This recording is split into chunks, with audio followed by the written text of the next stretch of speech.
Hey, how are you? I am Chris Robin, aka at Detroit Beastie, here with Fantasy Six Pack to talk about Sunday Night Football. The Indianapolis Colts head to Minnesota to battle the Vikings. Kickoff is at 8:20 p.m. As it stands now, the over/under around 47 total points. It's the NFC North versus the AFC South, and as it stands now, the Colts 4-4, playing 500 football, I guess, obviously, and they are second in the AFC South, while the Minnesota Vikings have lost 2 games in a row. They played twice in like 5 games, lost both of them, but they are still third in the NFC North at 5-2. They control a large portion of their destiny. Same thing with the Colts, and we have the whole deal going on with Anthony Richardson. Joe Flacco has been named the starting quarterback for tonight and the foreseeable future. We will see how this one shakes out. I have an idea, I have a few plans, and I have a final score. Before I get into all that, make sure you hit the website at fantasy6pack.net. When you get there, tag me or just tell them that Beastie sent you, and let's see what kind of doors that opens up for you. This is the last game of Sunday for Week 9. We have a Monday Night Football game, but more than likely, you need a win right now in your seasonal formats, in your dynasty formats. You want to make some trades, you want to go on a run, or you want to rebuild. No matter what you're looking to do for your seasonal fantasy teams, you just keep it right here. The award-winning rankings is what I wanted to say. Projections, IDP stuff, it is all right here. And lest we forget, the sports betting content and the DFS content, not only by myself, but Keith and Dave. And there is a litany of other folks here to provide that stuff in the Discord, which for the most part is free, but there are some premium channels. Let's get back to this game. As I said, the Colts head to Minnesota to battle the Vikings. Kickoff is at 8:20 p.m. Colts 4-4, Minnesota 5-2. As it stands right now, Minnesota -5.5 by the kickoff. I'm thinking it's going to be around -6 points. We shall see. So, Chris, what are we doing? How are we going to dig into this whole thing? I'm going to start with, I have 3 stacks, right?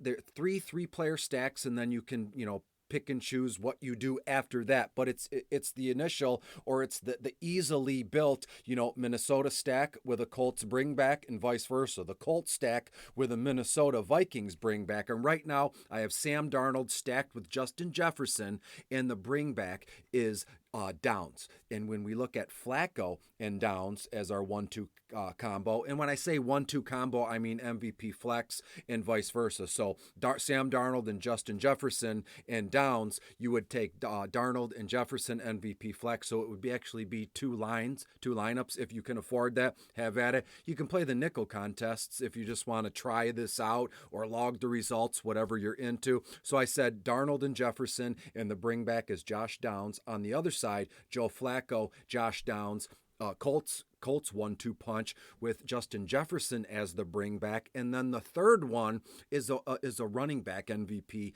captain and vice versa. Aaron Jones and Jonathan Taylor, and the bring back can be anybody you want. I have written down Michael Pittman because if you're like me, and it's a single game slate, you're going to have, 99.9% ownership to Justin Jefferson, 99.9% ownership of Josh Downs, and I wouldn't fault you. Those 2 guys are going to be highly owned tonight, and rightfully so. So let's start with the quarterbacks. I have price tags, which are easily found, but the projections, which are more than likely unique to the video because I made them up in a way, obviously, but they've been pretty spot on. So not to toot my own horn, but here we go. Darnold against the Colts. Colts are 21st overall against opposing quarterbacks. Looking at 22 to 23 completions for Sam, around 260 yards and 2 touchdown passes. I would actually add that in a player prop parlay, 2 or more touchdown passes for Sam Darnold, 3 to 4 carries for about 15 to 20 yards. On the flip side,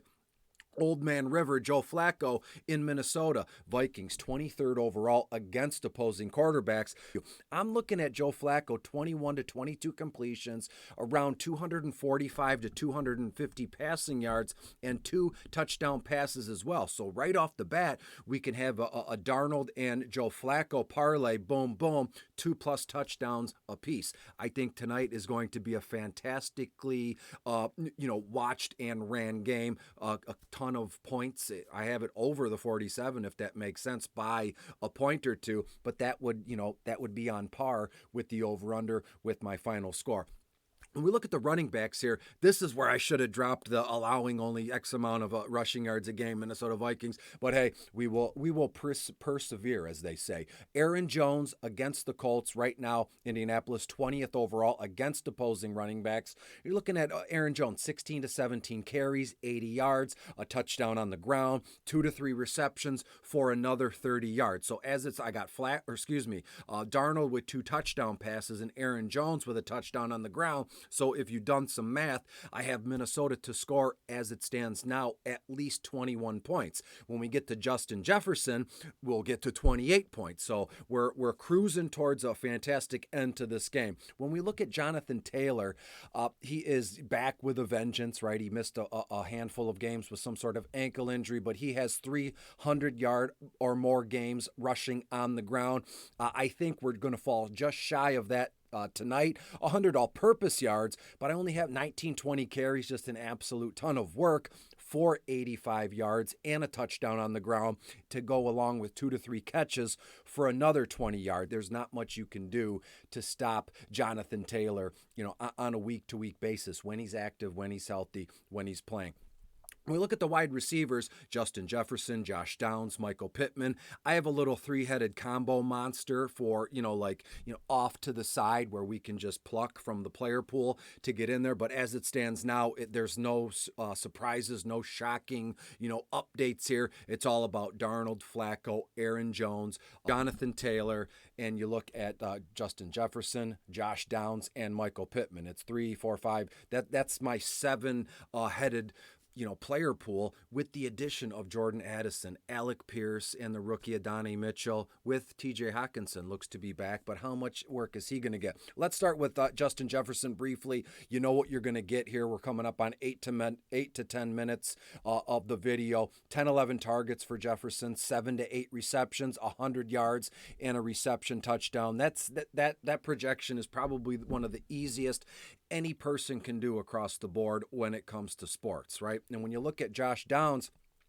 he's made his way up to the wide receiver 1 categories, must start in seasonal formats. And why is that? Because Joe Flacco has been their quarterback. Anytime Anthony Richardson has been the starting quarterback, people have winced and go, I don't know, what are we going to do with Josh Downs? Well, tonight you can play him. And get this, the Minnesota Vikings dead last against opposing wide receivers. So Josh Downs and Michael Pittman, boom, boom, 1-2 punch, very much in play. Downs, 7 to 8 targets, 5 to 6 receptions, 65 to 70 yards, and a touchdown reception here. When you look at Michael Pittman, same deal, 7 to 8 targets, 4 to 5 receptions, 60 to 65 yards, and we can keep it moving. Right now, Pittman, 12.1 yards a reception he's averaging, while Josh Downs right at around 11 yards a reception. The not the misfit toys or the misfit options of the player pool, but as I briefly went over them, Jordan Addison, 4 to 5 targets, 3 to 4 receptions, around 45 to 50 yards.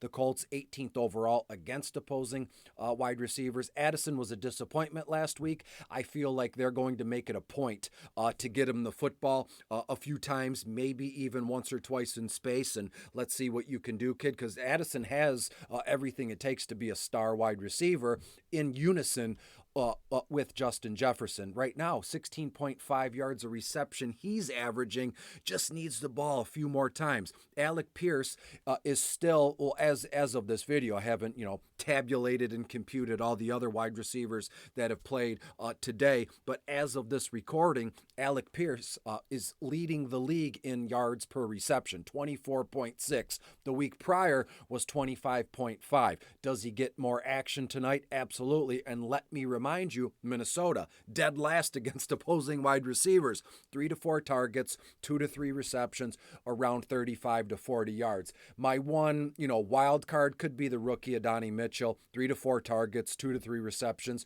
30 to 35 yards. The beautiful thing about Joe Flacco is, dude is well versed. He's the definition of a seasoned veteran, Super Bowl winner, one of the most dominant runs a quarterback has had leading up to the Super Bowl that I've seen in my lifetime. I'm only 40 years old.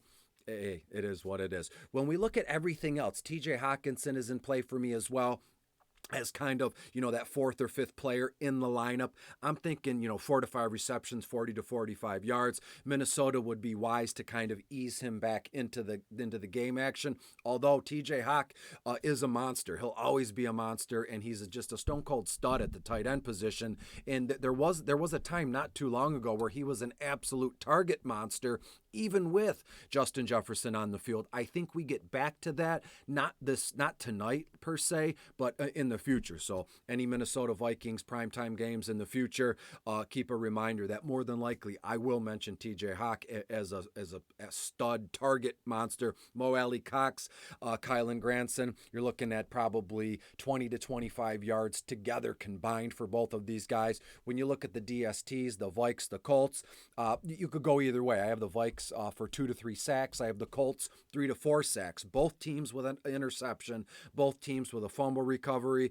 And the only kicker that I'm interested in tonight is the Minnesota kicker, Will Ricard, if I'm pronouncing his name right. He will 2 for 2, 3 for 3, could be 4 for 4 extra points with 1 or 2 field goals, nothing crazy. I have the Minnesota Vikings to win tonight, 28-21, in a game where we see 7, maybe 8 touchdowns in this one. So as I've doled them out the best I can do. I love Darnold, 2 or more touchdown passes. Flacco, 2 or more touchdown passes.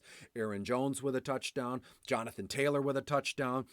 Justin Jefferson with a touchdown. Josh Downs with a touchdown. If I've said it once, I've said it before. It's like Oprah Winfrey. Everybody wins a car. How about everybody gets a touchdown tonight for Sunday Night Football? I think that's a good way to end Sunday of Week 9 of everything. When we look at this thing, Indianapolis 7-1 against the spread their last 8 games, and the Minnesota Vikings 5-2 against the spread their last 7 games. Be good, be safe, enjoy this game. The Vikings get back into the win column, a well-deserved win against a tough Colts team, 28-21. So give me the Minnesota Vikings minus the 6 points as well. I will see you not soon, Monday Night Football. How about it? Minnesota wins 28-21. Bye-bye.